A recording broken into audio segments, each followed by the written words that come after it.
இப்போ விஷயம் என்ன அப்படின்னா, இந்த பையன் இந்த மாதிரி ஸ்கேம் பண்ணும்போது வைக்கும்போது என்ன ஆகுது அப்படின்னா, சாதாரணம் எனக்கு உண்மையிலே புரியலங்க. இன்ஃப்ளூயன்சர் இருக்கானுங்கல்ல, இவனுங்களுக்குமே ஒரு ஃபாலோவர்ஸ் செட்டர் ஃபாலோவர்ஸ் இருக்கானுங்க.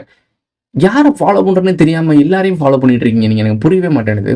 ஒருத்தன் ஒரு குட்டி சொல்லான் இருக்கான். சின்ன பையன். அம்மாவுக்கு உடம்பு முடியலன்னு சொல்லி கேட்குறான். ஏன்டா இவனுக்கே இவ்வளோ ஃபாலோவர்ஸ் இருக்கு. இவன் இவ்வளோ ப்ரொமோஷன் பண்ணிட்டு இருக்கான். இவன் எதுக்கு நம்மட்ட கேட்குறான் அப்படின்ற சாதாரண அடிப்படை புரிதலே இல்ல.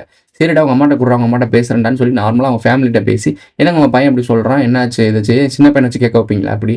என்னதான் ப்ராப்ளம்? உங்க ப்ராப்ளத்த நீங்க பார்த்துக்க மாட்டீங்களா? சரி அப்ப என்ன மேட்டர்ன்னு சொல்லுங்க. நான் உதவி என்ன பண்ணணும்? நான் உங்க அம்மா அப்பாட்ட பேசி குடுத்துருக்கணும். அது கேட்காம, இவன் கேட்கறான்றதுக்காக எதுக்காக தெரியுமா? இவங்களோட மென்டாலிட்டி என்ன? இவ்வளோ ஃபாலோவர்ஸ் வச்சிருக்கான். இவன் பொய் சொல்ல போறானா? அதான் வெள்ளையா இருக்கவன் இப்படிலாம் நல்லவன்ற மாரி முட்டா பயலுக பொய் சொல்ல மாட்டான்னு சொல்லுவாங்கல்ல, இந்த மாரி. இந்த சின்ன பையன் பொய் சொல்ல மாட்டாங்க அப்படின்னு நம்புறாய்ங்க. இது முழுதா பொய் சொல்லி மட்டும் தான் சம்பாரிச்சிருக்கு. ஒரு இன்ஃப்ளூயன்சர்ட்ட கேட்குது. அந்த இன்ஃப்ளூயன்ஸ் இவனோட பையன் பெரியவன். அவனும் ஒரு தனி சேனல் வச்சிருக்கான். அவனும் வீடியோஸ்லாம் போடுற ஒரு ஆளு. அவனுக்கு தெரியாதா? அப்போ எல்லாருமே முட்டா பயலா இருந்துட்டு நீ தன்னை தானே நீங்கலாம் புத்திசாலி நினைச்சுட்டு இன்ஃப்ளூயன்ஸா இருக்கீங்களா? நீங்க யாரடா இன்ஃப்ளூயன்ஸ் பண்றீங்க? நீங்களே பைத்தியமா இருக்கீங்கடா. நீங்க யார போய்டா இன்ஃப்ளூயன்ஸ் பண்ண போறீங்க? ஒருத்தன் தெளிவா இருக்கான், சுயமா யோசிக்கிறான், அவனுக்கு இன்டெலிஜென்ஸ் இருக்கு. அவன் ஒரு இன்ஃப்ளூயன்சரா இருக்கான்னா ஓகே. நெறைய பேர இன்ஃப்ளூயன்ஸ் பண்ணுவான். என்ன இன்ஃப்ளூயன்ஸ் பண்ணுவான்? இன்டெலிஜென்ட்டா இருங்க, தெளிவா இருங்கன்னு இன்ஃப்ளூயன்ஸ் பண்ணுவான். நீயே ஒரு குட்டி சுள்ளான்ட்ட ஸ்கேமர் கிட்டுன்னு தான் பேரே போட்டுட்டு இருக்கானுங்க. இந்த குட்டி சுள்ளான்ட்ட போய் ஏமாந்துருக்க அப்படின்னா, நீ ஒரு 10,000 பேர இன்ஃப்ளூயன்ஸ் பண்றன்னா, நீங்கலாம் என்னடா? நீங்கலாம் என்ன கேட்டகரி? ஃபாலோவர்ஸ் இருந்தா போதுமா நீங்கலாம் அறிவாளிகளா? எனக்கு புரியவே மாட்டேன்னுது. கவுண்ட்ஸ் வந்து நம்பர் கிடையாது. அதாவது ஒரு 1000 பேரு, 10,000 பேர், 1,00,000 பேர், 2,00,000 பேர். இது இல்ல கவுண்ட்ஸ். 10 பேர் இருந்தாலும் நீ இன்ஃப்ளூயன்ஸ் பண்றது அவனுக்கு யூஸ்ஃபுல்லா இருக்கணும்.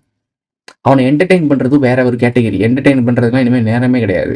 அவனுக்கு எஜுகேட் பண்ணணும். அவன் வாழ்க்கைக்கும், அவன் லைஃப்க்கும் தேவையான விஷயங்கள நீ குடுக்கணும். அதுதான் இன்ஃப்ளூயன்ஸ்க்கான ஒரு எத்திக்ஸ். அதுல நான் மதன் கோரி எக்ஸாம்பிள் எடுத்துக்குவேன். மதன் கோரியோட ஸ்ட்ராட்டஜியுமே ரொம்ப சிம்பிளான ஸ்ட்ராட்டஜி. ஒரு நியூஸ் வரும். அந்த நியூஸ படிப்பான். அந்த நியூஸ்ல வந்து எந்த அளவுக்கு சொல்லணும் அப்படின்றத தெரிஞ்சுக்கிட்டு, அப்படியே எந்த சைடும் அதாவது பாசிட்டிவ் சைடும் போகாம, நெகட்டிவ் சைடும் போகாம, நியூஸ் சேனல்ஸ்ல என்ன ஒப்பிக்குதோ, அத அப்படியே வந்து ஒப்பிப்பான்.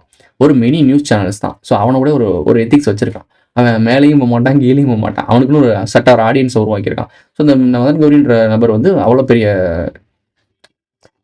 தப்பான ஒரு வேலை பார்க்கல. ஸோ அவர் வந்து நியூஸ காப்பி பண்ணி பேஸ்ட் பண்றாப்ல. இவ்வளோ தான் பண்றாப்ல. ஆனா இவருக்கு ஒரு மில்லியன்ஸ் ஃபாலோவர்ஸ் இருக்கு. இது தவறு கிடையாது. இதுவுமே ஒரு எத்திக்ஸ் படி பார்த்தோம்னா, ஏதோ நம்ம புரிஞ்சுக்கிட்டோம்னா, மதன் கௌரி ஒரு டம்மி சேனல். ஸோ அதான். பட் புரியாதவங்களுக்கு மதன் கௌரி ஒரு எஜுகேஷன் சேனல். சரி ஓகேவா? இதனால ஏதாச்சும் ப்ராப்ளம்ஸ் வருமானா? கிடையவே கிடையாது. ப்ராப்ளம் கிடையாது. மதன் கௌரி வச்சு ப்ராப்ளம் கிடையாது.